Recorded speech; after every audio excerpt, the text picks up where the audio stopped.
There seems to be possible escalation of the 1,000-day-old Russia-Ukraine war as Ukraine fired United States of America, USA-made Army tactical missile systems, ATACMS, into a major ammunition depot in Karachev area of Bryank Oblast region of Russia on Tuesday after President Joe Biden gave Kyiv approval to use its long-range missiles inside Russia.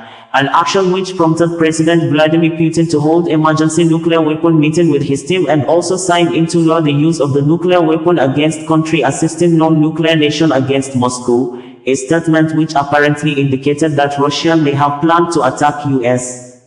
Reports from Ukraine indicated that Russia intensified airstrikes against Ukraine during the weekend.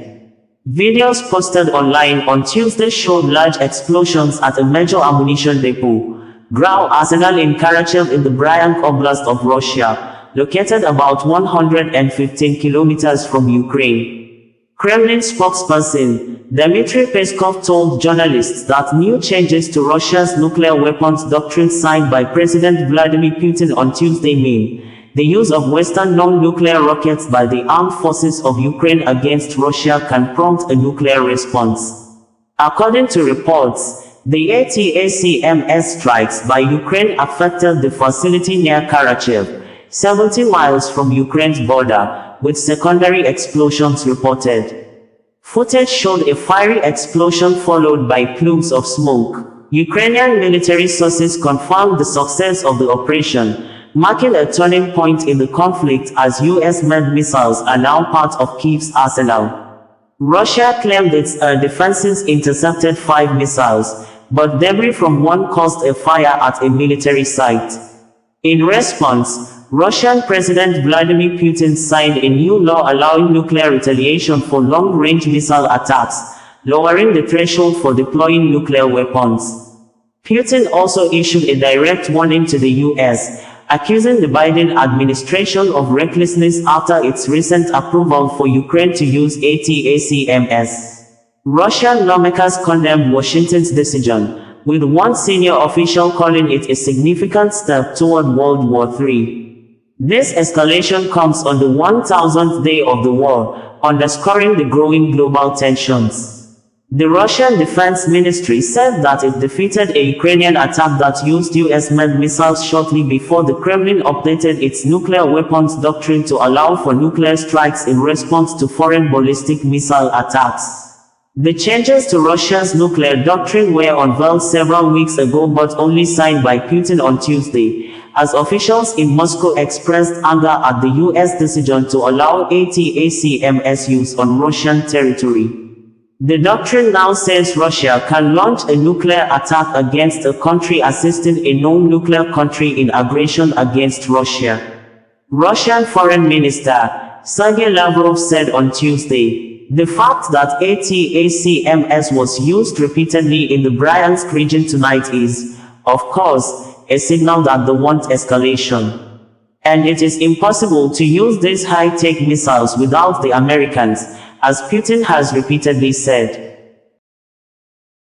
On Saturday, Africa got new African queen in the person of Chidimma Adetshina, who earlier in the year faced concerns from South Africans who questioned her nationality as their citizen, an action which forced her to resign after making it to Miss South Africa beauty pageant finalist and got consolations from Nigerians who invited her home to contest as Miss Nigeria.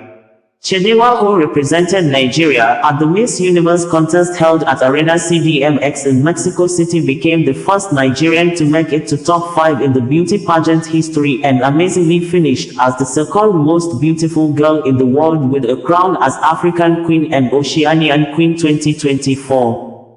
Chidimma Adetshina took to her verified Instagram page to say her winning has taught her there is power in unity. To Nigeria, thank you is not enough for all the support you've shown. You picked me up when I was at my lowest. I've never opened up so much, but I was ready to give up on my life, but you became my strength. On days I never wanted to fight, you gave me the strength to fight. I am so grateful to each and everyone for working this journey with me. To Africa, thank you for showing your love and support as much as I represent Nigeria.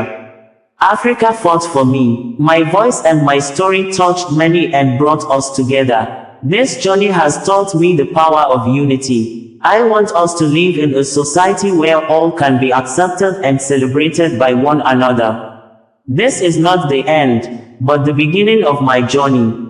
Love you, Miss Universe. First runner-up, Chidinma stated. Chairman and Chief Executive Officer of Nigeria in Diaspora Commission, NIDCOM.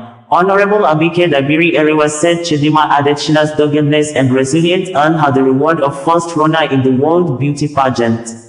In a congratulatory statement issued by Abdurrahman Balogun, Director of Media, Public Relations and Protocols of the Commission, the NIDCOM boss was excited that despite all odds, Chidinma remained focused and attained her goals. Dabiri Erewa said though Chidinma Adetshina, as Nigeria's representative, finished as the first runner-up at the 73rd Miss Universe competition held in Mexico, her courage, determination and support from Nigeria eventually paid off. She was also named Miss Africa and Oceania 2024. Dabiri Erewa recalled Adetshina's controversial official withdrawal from the Miss South Africa 2024 contest, of which she had advanced to the final stage some few months back, noting that Nigeria warmly welcomed her after being literally forced out of South Africa. While in Nigeria, accompanied by President Silverbait Group, Mr. Guy Murray Bruce, Chidinma was warmly received at the NICOM Lagos office and thereafter hosted to a grand reception at Idris Olorunnibe's The Temple, Victoria Island, with music legend D'banj in attendance. Describing her as brilliant, focused and determined, she urged others to emulate the spirit of Nigerianness in Chidinma by being proud of the country and not run it down under whatever guise. The competition, described as one of the most thrilling in recent years, celebrated the talents, intelligence, and elegance of women from around the globe. Nigeria came second behind Miss Denmark, Victoria Kejadovig, who won the keenly contested crown from Miss Universe 2023, Shenis Palacios of Nicaragua. It will be recalled that Chidinma was rejected by South Africa, who expressed worries and questioned her nationality. Due to that, Adetshina came to Nigeria to represent Taraba State and won the title of Miss Universe Nigeria organized by the Silverbait Group. The NIDCOM news statement ends in quote. Shortly before the World Beauty Pageant, Sahara Reporters News Network reported that the Miss Universe Nigeria, Chidinma Adetshina, who has been embroiled in a nationality controversy, is to be stripped of her South African identity and travel documents. The Department of Home Affairs initiated an investigation into her case after she became a finalist in the Miss South Africa pageant, facing scrutiny over her eligibility due to her mother's Mozambican roots and her Nigerian father's nationality. In August, she withdrew from the competition after the department revealed that her mother might have committed identity theft to acquire South African citizenship. Adetshina, a law student, later won the title of Miss Universe Nigeria after being invited to participate by the organizers. The situation ignited a wave of xenophobic backlash in South Africa, prompting Adetshina to tell the BBC that she would need therapy to recover. The Department of Home Affairs announced the withdrawal of her ID papers to a parliamentary committee on Tuesday. Tommy Makode, the department's top civil servant, stated that Adetshina's mother would also have her documents cancelled, as the board failed to meet the deadline to justify their eligibility. Makode mentioned that the case has been referred to the Hawks, a special police unit that investigates serious crimes, which concluded that it was a case of fraud. Officials are now awaiting instructions from prosecutors on how to proceed. Following the department's revelations in August, it clarified that Adetshina could not have participated in the alleged unlawful actions of her mother as she was an infant at the time. Adetshina has stated she was born in Soweto, South Africa. After her victory in Nigeria, she affirmed to the BBC that she still identifies as proudly South African and proudly Nigerian. She has just arrived in Mexico to represent Nigeria at the Miss Universe competition on the 16th of November, where she will compete against contestants from around the globe, including M.I.A. Liru, this year's Miss South Africa winner, Sahara Reporters stated. Miss Universe Nigeria, Chidinma Adetshina, was crowned the first runner-up in the Miss Universe 2024 pageant held in Mexico City on Saturday night, but the crown was won by Miss Denmark, Victoria Kjaer. During the event, Chidinma was also named Miss Universe Africa and Miss Oceania. The 23-year-old's journey to the Miss Universe contest was a turbulent and painful one, according to BBC. Adetshina initially competed in this year's Miss South Africa but withdrew after facing a xenophobic backlash. Despite being a South African citizen, her eligibility was questioned because her father is Nigerian and her mother has Mozambican roots. The Home Affairs Department investigated her at the request of the Miss South Africa organizers and suggested that Ms. Adetshina's mother may have committed identity fraud to obtain South African nationality. Following this, Adetshina made what she described as a difficult decision. She left the competition for her family's safety and well-being. Afterwards, Miss Universe Nigeria extended an invitation to Adetshina, asking her to compete. Although she came second in the recent competition, Chidinma received a royal reception in Nigeria, with widespread praise for her participation in the beauty pageant, both on social media and in the country's mainstream media, BBC remarked in its report.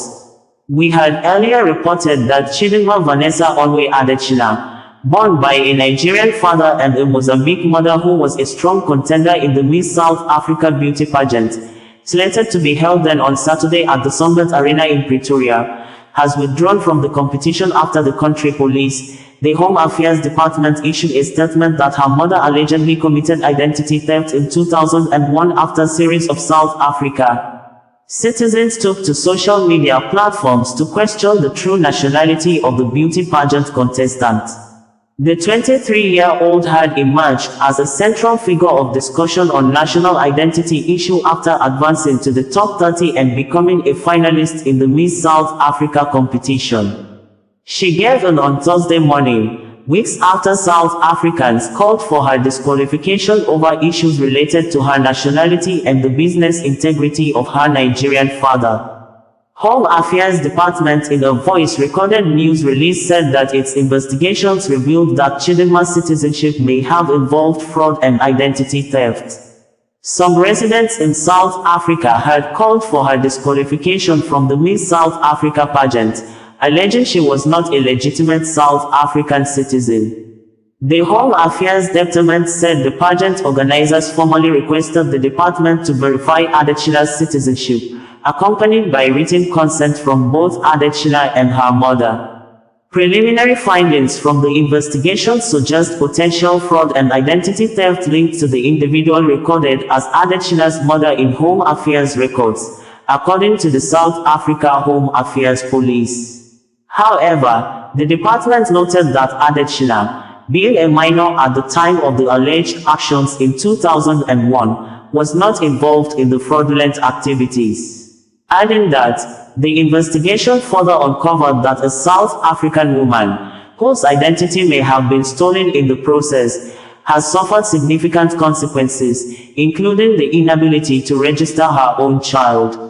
The department said it had broadened its investigation to identify and pursue any officials implicated in the scheme and is currently seeking legal advice on the ramifications for Adetshina's citizenship status, saying, criminal charges are anticipated upon the conclusion of the investigation.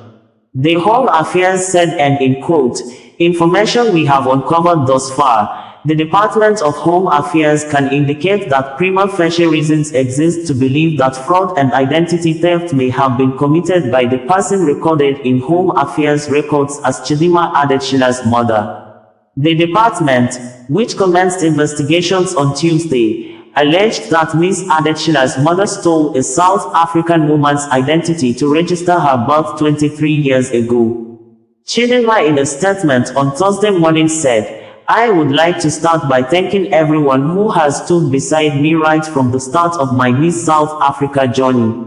I'm grateful for all the love and support I have been shown.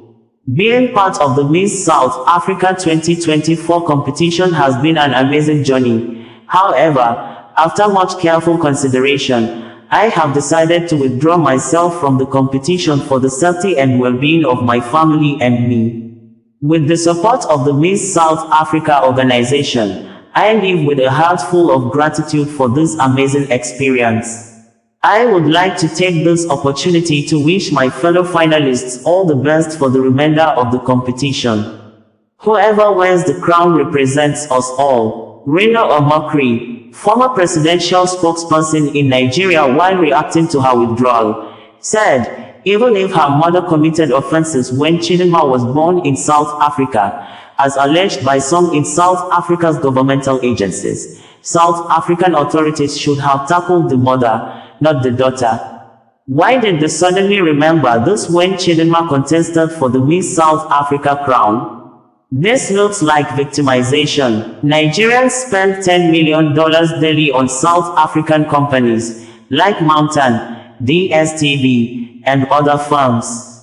How come none of them could speak up for Chidinma? Mountain has never spoken up for Nigeria, whether it is during the xenophobic attacks or the DSTV shutdown of Nigeria's penalties during AFCON 2023 when we played South Africa, and now this. What is their purpose in Nigeria other than to suck money from our economy and repatriate it to South Africa? Chidinma has never known any other home other than South Africa. What the South African authorities have done to her is to use state apostates to terrorize and traumatize her into submission. She can't help it if she is beautiful. Would the South African authorities like it if the United States singled out Trevor Noah for victimization in future if he decides to maybe contest an election there? I really hope the South African government has given enough thought to how this action could harm Pan-African relationships in this day and age of the African Continental Free Trade Area Agreement. If we, as sub-Saharan Black Africans, would do this to each other, then what moral authority do we have to fight against racism? I hope the South African authorities revisit this incident and remove the pressure that made Chidinma withdraw from the pageant. Perhaps President Cyril Ramaphosa can intervene. Mr. Ramaphosa is much beloved in Nigeria. Let Nigeria Chief of Army Staff, Lieutenant General Taoreed Lagbaja, is no doubt a very important figure whose names needed being mentioned in the ongoing guerrilla war in the southeastern states of the country when on April 24, 2021, as the General Officer Commanding 82 Division of the Nigerian Army initiated plans and killed the suspected head of unknown gunmen, Ikonso, whom indigenous people of Biafra, IPOB, identified as the commander of its armed affiliate, Eastern Security Network, ESN, an action which escalated the security tension in the geopolitical zone into ongoing current war between the Biafra secessionist armed group and the armed forces of Nigeria, with both sides recording hundreds of casualties including civilian deaths before Lagbaja was redeployed to Kaduna as GOC, 1 Division in August 2022 to war bandits and terrorists in the northwest states. Lagbaja resumed duty as GOC, 82 Division in Enugu on the 12th of March 2021. And few weeks after, on April 5, 2021, Ikonso allegedly led armed group to attack Imo State Prison and set free over 1,800 inmates without killing any security operative, an action IPOB described as a setup or a trap by government to have reason to kill innocent people in Biafra land. According to reports, the unknown gunmen executed the prison break at Owerri Correctional Facility on April 5, 2021, for 3 hours without any resistance from the government's security operatives. Some weeks after, Ikonso was killed on April 24, 2021 by security operatives in a joint raid of the ESN in Awomama, Oru local government area of Imo State. They then coerced, Lieutenant General Ibrahim Attahiru, who later died in plane crash, commanded the Nigerian soldiers, the police IRT and the SS operatives for killing the ESN commander, Ikon Sudan, in Imo State.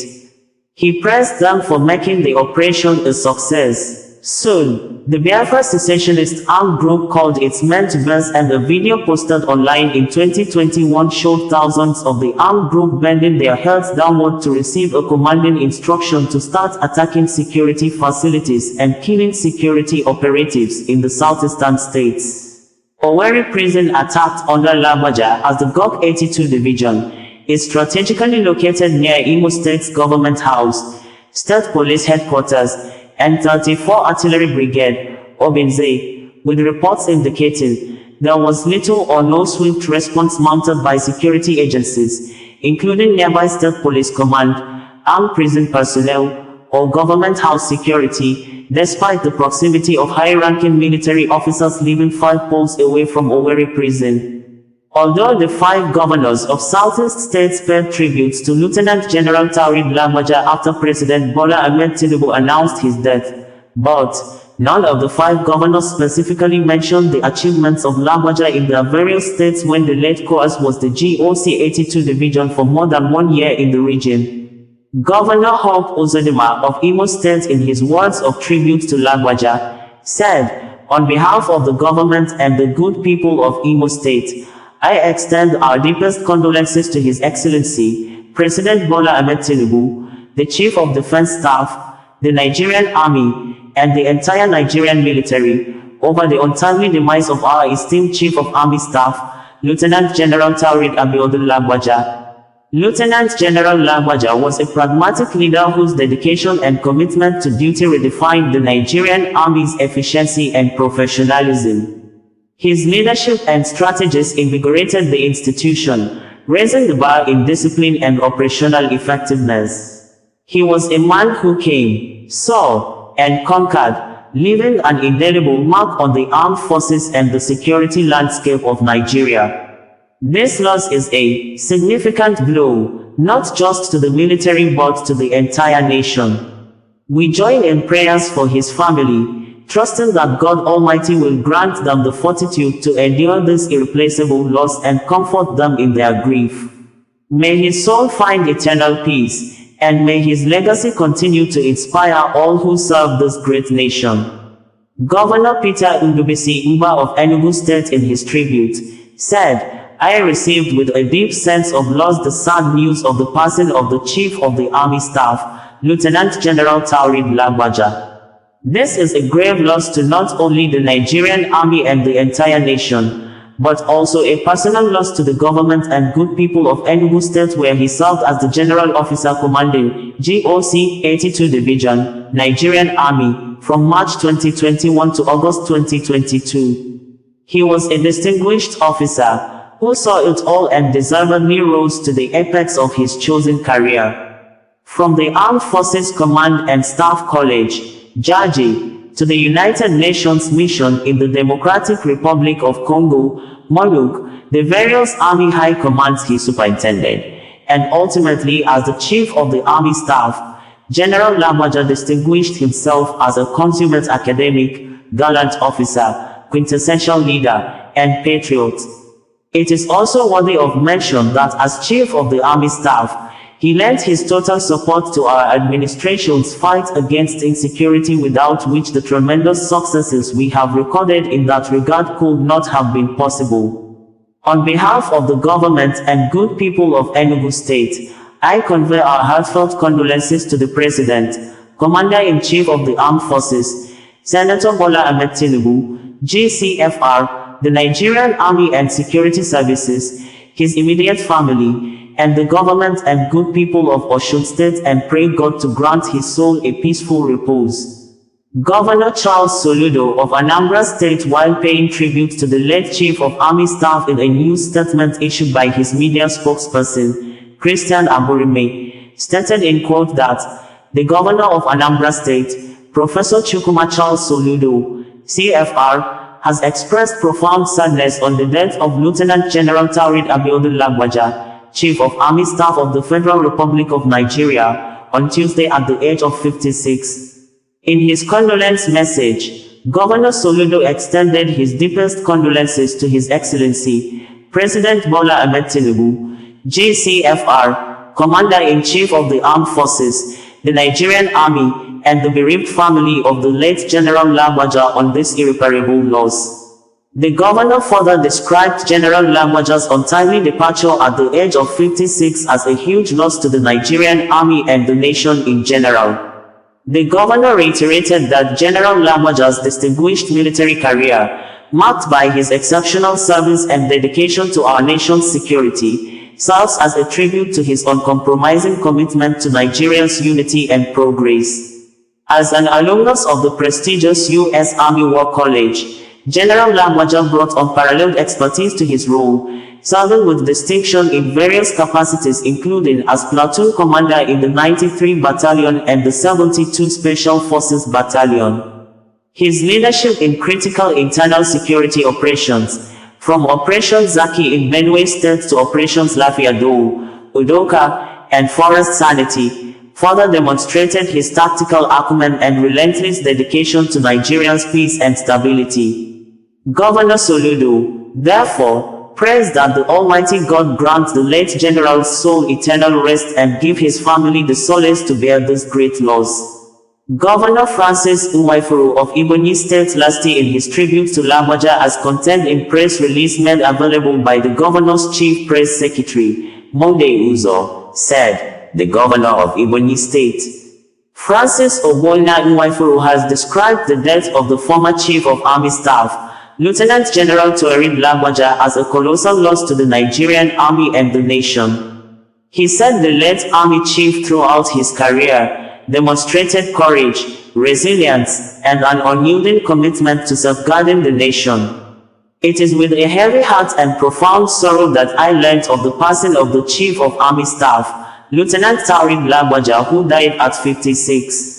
It is sad that the nation mourns the loss of a true patriot and leader whose service and dedication to the armed forces and to the protection of our homeland remain immeasurable, especially in the wake of terrorism, banditry and armed conflict in some parts of the country. According to the governor, the vision and leadership of Lieutenant General Lagbaja strengthened the Nigerian military and inspired countless men and women to serve with honor and integrity. While consoling the President and Commander-in-Chief of the Armed Forces, Senator Bola Ahmed Tinubu, over the death of the late Army Chief, Governor Nwaifuru says, the legacy of service which characterized the eventful tenure of the late Coas will endure in the hearts of those who knew him, and his sacrifice will not be forgotten. The governor, who also extended his condolences to the Lagbaja family, urged mourners to remember the late Army helmsman not only as a dedicated leader, but as a compassionate officer who touched the lives of all who had the privilege to work with him. Meanwhile, the achievements of the late Chief of Army Staff, Lieutenant General Taoreed Lagbaja, in the northwestern states when he left southeast to Kaduna as the Gok 1 Division of the Nigerian Army in August 2022 is captured by Samuel Arwan, a journalist and Kaduna State Commissioner of Internal Security and Home Affairs, in words of tribute titled, A Soldier on a Mission, Lieutenant General Lagbaja. Excerpts of the tribute reads below in full. In July 2022, the Nigerian Army under the leadership of Lieutenant General Farouk Yahaya approved the postings and appointments of senior officers as part of efforts to reposition the Army for enhanced operational efficiency. In that regard, the then Major General Taoreed Abiodun Lagbaja, at the time the General Officer commanding 82 Division, was redeployed to Kaduna as the new GOC of the Premier Division. The outgoing GOC, Major General Kabi Imam Mukhtar, was a very kind, supportive and hardworking senior officer with whom we had hitherto enjoyed a harmonious working relationship, making impressive strides in the campaign against banditry. General Mukhtar informed me of Lagbaja's impending arrival, while telling me of his own posting to the Nigerian Army Resource Center as a fellow. As we exchanged our best wishes, he sent me Lagbaja's phone number so that we could get acquainted ahead of the handover on the 8th of August, 2022. Upon his official resumption, I sent General Lagbaja a text. Greetings and welcome to Kaduna, General. Only moments after, Lagbaja called and said, well done my brother. General Mukhtar briefed me about you. We will see when I return from Enugu. We met on his return. I have encountered an array of prominent persons, and, call it a journalist's instinct, I have learned to sense an aura. On that first meeting, General Lagbaja radiated a quiet sincerity and steely resolve. He came across to me as a man on a mission. Also, perhaps on a superstitious note, I found it a bit satisfying that a member of the 39 regular corps was assuming office as the 39th GOC of 1 division. At that first meeting, we had extensive discussions about the bandit attacks on Federal College of Forestry Mechanization, Greenfield University, Bethel Baptist School, Nigerian Defense Academy, the Kaduna-Abuja Road, Kaduna-Benin Gwari Road and the vicinity of the Kaduna International Airport. We also reviewed the security situation in Benin Gwari, Kidandan, Yadi, Gwagwada, Udawa, Dambakashaya, Buruku, Riyawa and Sabon Bini general areas and the southern Kaduna corridor. We surveyed the existing profiles of key bandit kingpins and the terrorists operating in the state at the time.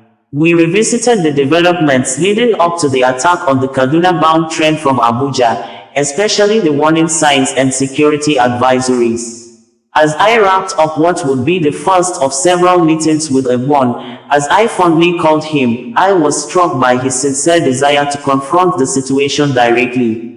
I briefed the then Governor Nasir El-Rufai on the new GOC's arrival and on the details of our meeting. We then planned his introductory visit to the governor, after which he commenced work in earnest.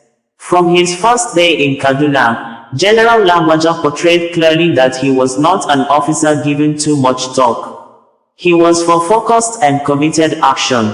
He was a field officer to the core. His commitment to leading from the front was a great source of motivation to the officers and men of his command. His impact was immediate. In the days following his arrival, the momentum of military efforts against bandits and terrorists was intensified. Operations were sharper and more intelligence-driven on all sides. General Lagbaja had one clear idea, and that was to put bandits and insurgents on the run, and not the other way around. He transmitted this energy right through to the fighting forces. Troops advanced to every flashpoint, and swept criminal enclaves with relentless ferocity. This push led to such a flurry of breakthroughs, bandits neutralized, victims rescued and recoveries made, that I could barely keep up with his quick succession of operational feedbacks. I recall the rescue of 6 women around the Kuriga-Manini general area, among several other such operations to free victims held hostage in putrid bandit camps. The rescue of 10 chained hostages after a fierce gun battle at Daban Kwalba was another such breakthrough. The terrorist enclave was totally destroyed and many bandits were neutralized. In early September 2022, we received intelligence of a notorious bandit and his companions moving to attack the Kaduna-Abuja road. It was Lagbaja's characteristic lightning response which saw many of those bandits dispatched. The said kingpin himself only escaped by a hair's breadth. Lagbaja came to Kaduna with a sense of purpose. He keyed seamlessly into the government's dedication and desire to confront banditry, and this birthed a very productive synergy. The exploits I have recounted came merely days after he assumed command. As a matter of fact, a marked and measurable improvement in the security situation was soon observed across the state. The Kaduna-Abuja road was previously a nightmare for many travelers. With General Lagbaja's dedication, it became secure and commuters could once again travel the route with a normal heart rate. He also boosted inter-agency collaboration a great deal. This was particularly important as we approached the 2023 elections with its own special brand of uncertainty. There were threats by bandits and terrorists aiming to cripple elections in some flashpoint locations like Benin Gwari, Giwa, Chikun, Igabi, Kachia, Kajuru, Zangon Kataf, and other local government areas. There were equally assertions from the usual naysayers that the elections in Kaduna State would be marred with violence. With this in mind, we embarked on scenario building from our real-time intelligence collection. This formed the basis for massive covert operations in 2022, spilling into 2023. We devised clear plans for different areas. The military responded promptly, supporting the police from the rear to address challenges before and during the campaigns, during elections, and of course after. Multidimensional threats were quelled, and with Lagbaja's exceptional operational capability, Kaduna remained peaceful.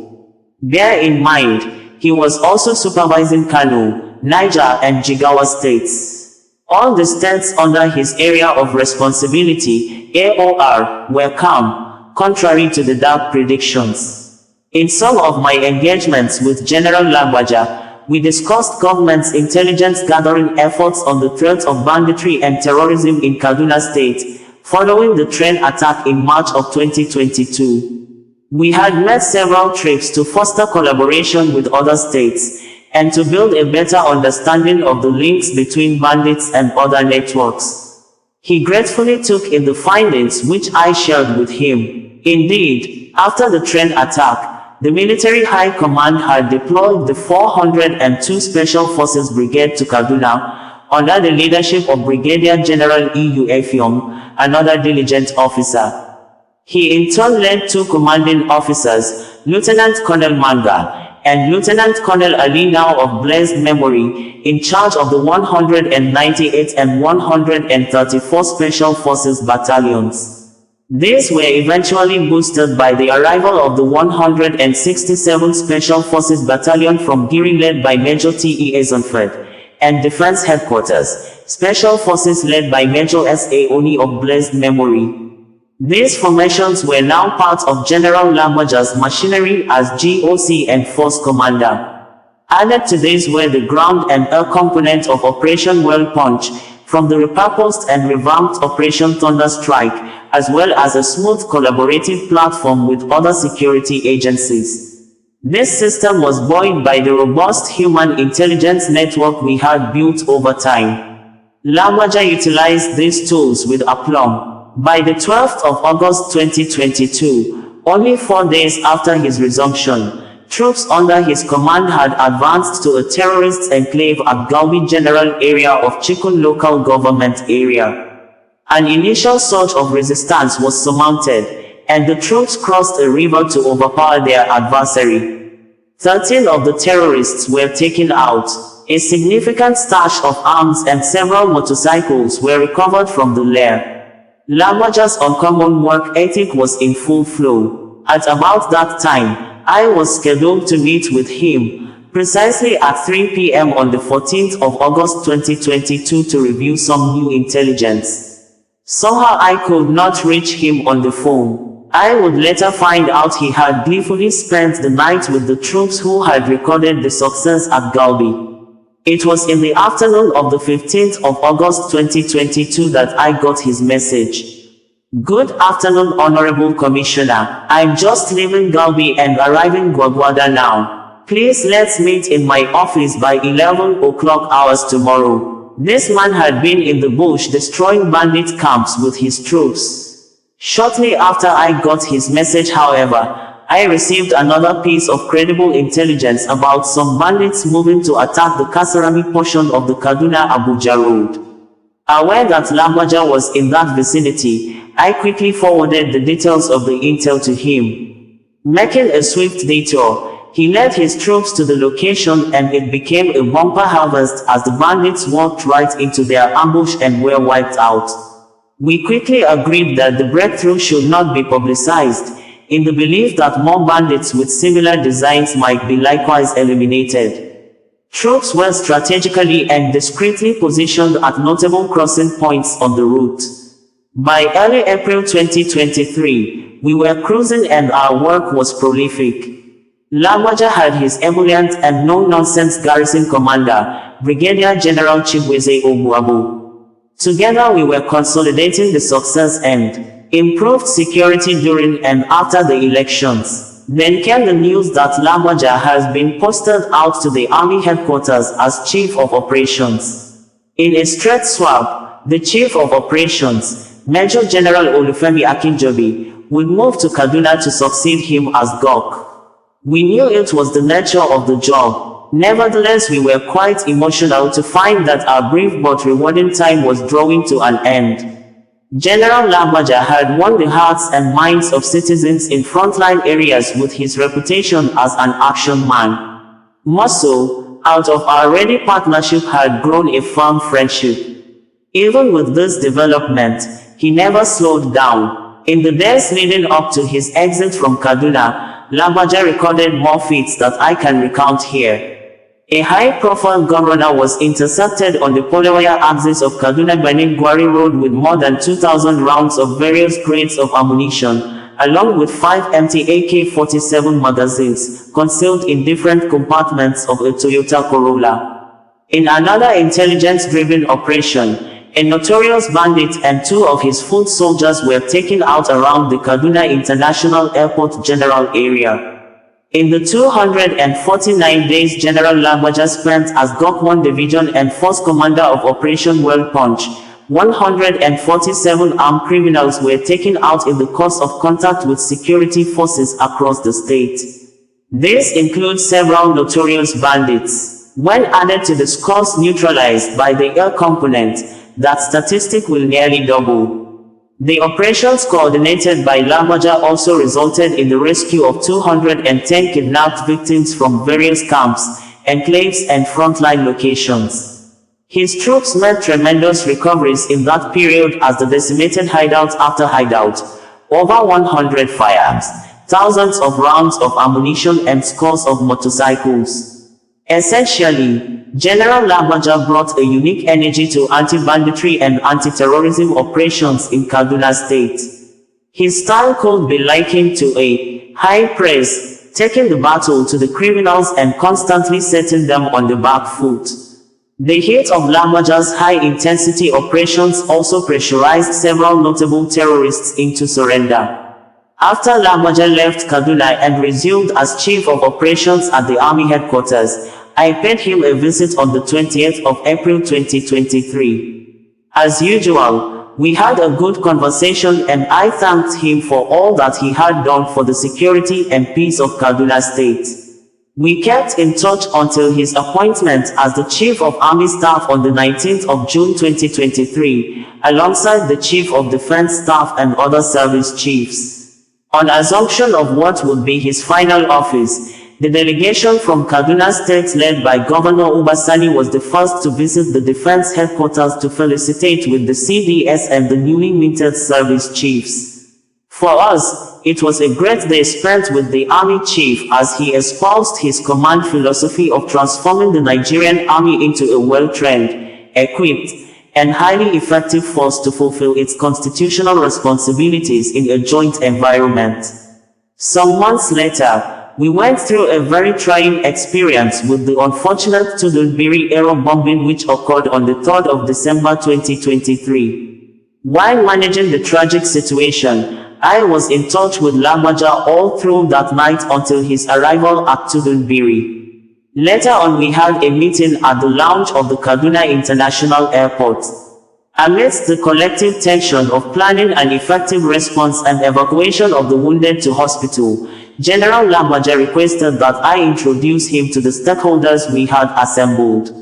He spoke with them and appreciated their interventions. It was a similar scenario when the Kuriga school kidnapping occurred in March 2024.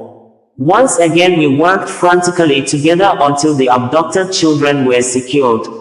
The GOC 1 Division, Major General MLD Saraso handed over the pupils to Governor Ubasani. I recall our outing at the Nigerian Army Combat Arms Week. In my remarks on behalf of Governor Sani, I stated how proud and privileged I felt to have worked with 2 general officers commanding GOCs of 1 division who eventually became Chiefs of Army Staff, Lieutenant General Farouk Yahaya and of course Lieutenant General Tawrid Lagbaja. Much more than the effusive applause of those present, I came to value that moment as one in which I publicly gave him his flowers. Our last engagement before he took ill was in connection with the protests in August. General Lagbaja followed events in Kaduna studiously and also forwarded some key feedback before the 24-hour curfew imposed by Governor Sani, which gave security forces an edge. We did not get to meet at the Nigerian Defense Academy's passing out parade in September. Still, I kept contact with him, earnestly praying for his recovery. Sadly, it was not to be. God called the general to rest last week. Lieutenant General Taurid Abiodun Lagbaja was indeed a man on a mission to lead. And truly, he led his beloved Nigerian army the one way he knew how, from the front. With his quiet sincerity, commitment and steely determination, he left his mark, I am grateful to point out, very strongly on the security landscape of Kaduna State. It is said that the blood of battle is thicker than the water of the womb. My time with General T.A. Lagbaja in Kaduna, in the heated crucible of security management, brought us together in a brief but veritable brotherhood. In this grayness of grief, I am grateful for the friendship he so readily extended. I mourn the passing of not just an outstanding military leader, but of my Egwon. All too soon, his watch is over, but Nigeria will not forget this general. Neither will Kaduna State, and nor, for that matter, will I. Regrettably, I am unable to physically condole with his family, being sick and on admission myself at the time of writing. May Lieutenant General T.A. Lagbaja's soul rest in peace. May God reward his works, and bless his legacy.